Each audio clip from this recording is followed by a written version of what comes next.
Bonjour, bonsoir, chers abonnés, bienvenue sur ma chaîne YouTube. Aujourd'hui, je viens vous parler sur l'amour du prochain. Mais avant de commencer, j'aimerais laisser ma vidéo entre les mains de notre Seigneur Jésus-Christ de Nazareth, qu'il prenne le contrôle du déroulement de notre vidéo. Au nom de Jésus-Christ de Nazareth. Amen. Alors, mes chers abonnés, aujourd'hui, je vais vous montrer à quel point l'amour du prochain est vraiment une très bonne chose. Alors, je vais vous lire d'abord dans Matthieu 22, versets 37 à 39. Alors, je lis au nom de Jésus-Christ de Nazareth. Jésus lui répondit, tu aimeras le Seigneur ton Dieu de tout ton cœur, de toute ton âme et de toute ta pensée. C'est le premier et le plus grand commandement. Et voici le second qui lui est semblable. Tu aimeras ton prochain comme toi-même. Alors, moi, je vais vous parler un peu de moi par rapport à l'amour du prochain. Alors, moi, quand j'ai grandissais et tout ça, j'entendais à l'église dire aimez-vous les uns les autres, aimez-vous les uns les autres, tout. Je me disais, je ne comprenais vraiment pas quoi. Je ne savais vraiment pas l'importance de l'amour du prochain. Donc l'importance de l'amour du prochain, je savais qu'il faut aimer quelqu'un, aimer les gens et tout, ne pas parler mal des gens et tout, mais je ne savais pas à quel point c'était important l'amour du prochain en fait, dans la vie d'une personne. Alors comment est-ce que j'ai compris l'importance de l'amour du prochain dans la vie d'une personne? C'est quand j'ai voyagé. J'ai quitté l'Afrique, je suis en Europe, mais dans un pays où il y a un peu des racistes. Alors, au début, quand je venais en Europe, je me disais, j'étais toute contente là, j'étais bien et tout. Je pouvais pas imaginer que, je pouvais pas imaginer qu'un jour, là où je pars, en marchant, il y aura des gens qui vont me regarder, genre, c'est noir et tout. J'ai jamais entendu ça en fait. Je savais pas que ça existait des choses comme ça. Et je suis descendue de l'aéroport, je suis partie là où je suis là. Au fur et à mesure, j'ai commencé à constater ça en fait. Quand tu marches, les gens qui te regardent, dans la rue et tout ça, tu vois vraiment que tu n'es pas chez toi quoi.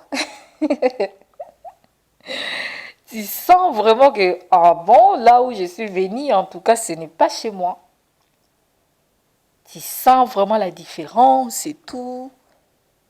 Des gens, certains même sont complexés parce qu'ils pensent que tu viens de l'Amérique, parce que tu es noir. Donc, ça commence maintenant à être compliqué en fait. Difficulté de trouver des amis. Quand on est noir, hein, trouver une amie blanche et tout, c'est vraiment pas facile. Hein. Ce n'est pas facile. Donc, du coup, c'est comme ça que j'ai commencé à vivre. Au début, ça me faisait très très mal. Hein. Je n'arrivais pas à vivre comme ça. Tu prends un bus, tout le monde te regarde et tout. Je n'étais pas bien dans ma peau. Mais après quelques mois, je me suis dit, je ne peux pas continuer à vivre comme ça. Sinon, je vais avoir des problèmes de cœur ou quoi que ce soit. Et j'ai arrêté de penser à tout ça. Ça me dit plus rien. Hein, des regards et tout, des gens. Vraiment, ça me dit plus rien du tout. Donc, j'ai commencé à vivre comme ça et tout. Et j'ai commencé maintenant à sentir vraiment des indifférences, quoi. Tu cherches quelque chose, tu arrives là-bas, t'es noir. Parce que t'es noir, on ne te donne pas. Tu arrives dans une place, dans une église par exemple, bah, tu t'assois dans une chaise, il y a une place à côté. Quelqu'un qui arrive, qui constate vraiment qu'il y a vraiment une place à côté de toi et qu'il n'y a plus de place de l'autre côté, mais il va préférer se mettre debout en fait. Qui est de s'asseoir à tes côtés, dans de métros, dans de bus. Quelqu'un, toi, tu t'assois dans un métro et quand une autre personne arrive et tu sens vraiment qu'en entrant, il a envie de s'asseoir, quoi. Il regarde, il regarde, il regarde. Il trouve qu'il n'y a que la place où toi, tu es assise. Donc, la personne va préférer se mettre debout. La personne préfère se mettre debout que de s'asseoir à côté d'une personne noire. Et jusqu'à ce que l'autre place va être libérée, tu vois vraiment qu'il attend que la personne de la couleur blanche libère la place pour que lui s'assoie. Alors qu'il y avait déjà depuis longtemps une place à côté. Donc des choses comme ça, et je me dis, mais et ils font ça, mais ils ne se rendent pas compte de ce que nous on ressent étant qu'humain en fait. Parce que la chose, quand tu fais ça, il faut déjà te mettre à la place de la personne. On n'est pas des petits enfants, quoi. On n'est pas des petits enfants pour voir et puis banaliser, quoi. Genre, je comprends que tu ne veux pas t'asseoir à côté de moi. Tu te mets debout et lorsqu'il y aura une place vide à côté d'un autre blanc ou d'une blanche, tu vas t'asseoir là-bas. Ce sont des choses qui font très, très, très mal. Et c'est comme ça que je vivais comme ça, je vivais comme ça, je vivais comme ça. Et maintenant, ce qu'il y a, c'est qu'à chaque fois que je trouvais des personnes gentilles, mais ils sont très, très, très rares, des personnes gentilles. Ou je peux dire trop rares même. Il y a une fois, à l'église et tout, il y a une fille avec qui on prie à l'église, qui avait demandé de l'aide et tout ça, si vous pouvez nous aider. Bon, à l'église, je ne sais pas s'ils font semblant d'être gentils. Ça, je ne sais pas.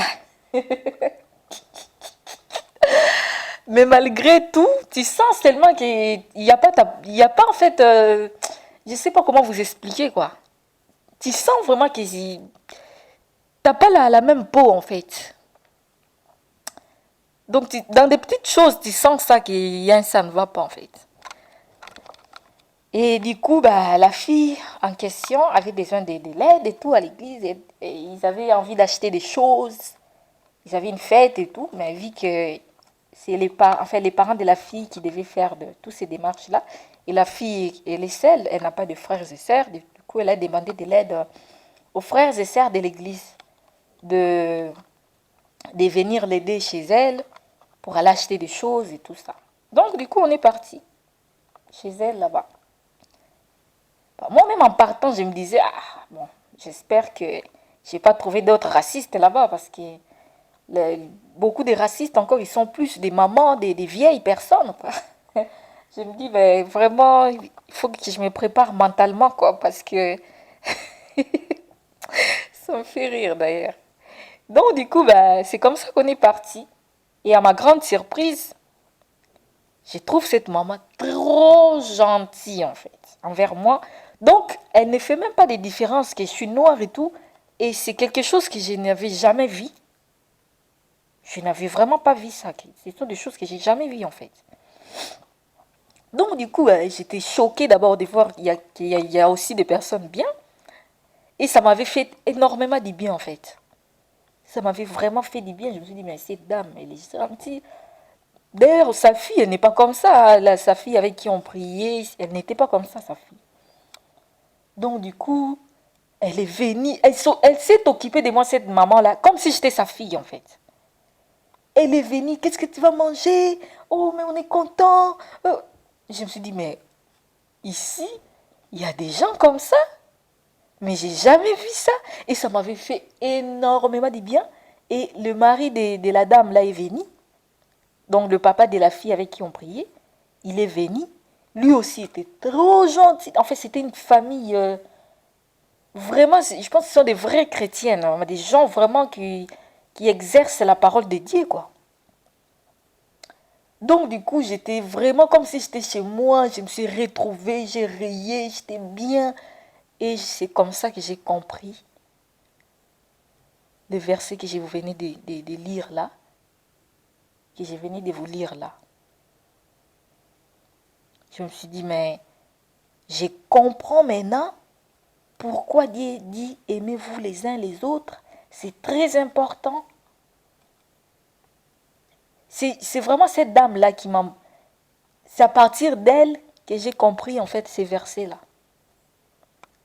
Donc, tous ceux qui me suivent, je vous invite à aimer les uns les autres, à aimer vous les uns les autres, même si tu ne connais pas la personne, essayez au moins d'être un peu gentil avec la personne. C'est très important. Même si la personne n'a pas la même couleur de peau que toi, même si la personne n'a pas le même niveau de vie que toi, il ne faut pas négliger les gens dans la vie. C'est très important. On ne sait pas ce qui va arriver demain. Il faut vraiment, vraiment, vraiment, vraiment être gentil avec tout le monde, aimer tout le monde. C'est très important dans la vie. L'amour du prochain, que notre Seigneur Jésus-Christ de Nazareth nous recommande, est très, très, très important et ça fait du bien. Voilà comment j'ai compris à quel point c'était important d'avoir l'amour du prochain en soi. Parce que vu que j'avais vécu avec des gens qui étaient racistes, j'ai vécu des choses racistes, et j'ai trouvé une dame qui m'a montré l'amour du prochain. Et c'est comme ça que j'ai compris à quel point c'est important d'être gentil avec les gens, à quel point c'est important de d'être bien avec les gens en fait. Et le racisme, ce n'est pas du tout quelque chose que je souhaite aux gens. Hein. C'est pas bien là, le racisme en tout cas. C'est pas bien, ça fait très mal. Hein. Ça fait très très mal le racisme. Donc voilà, je m'arrête par là aujourd'hui. Je vous remercie. Que Dieu vous bénisse.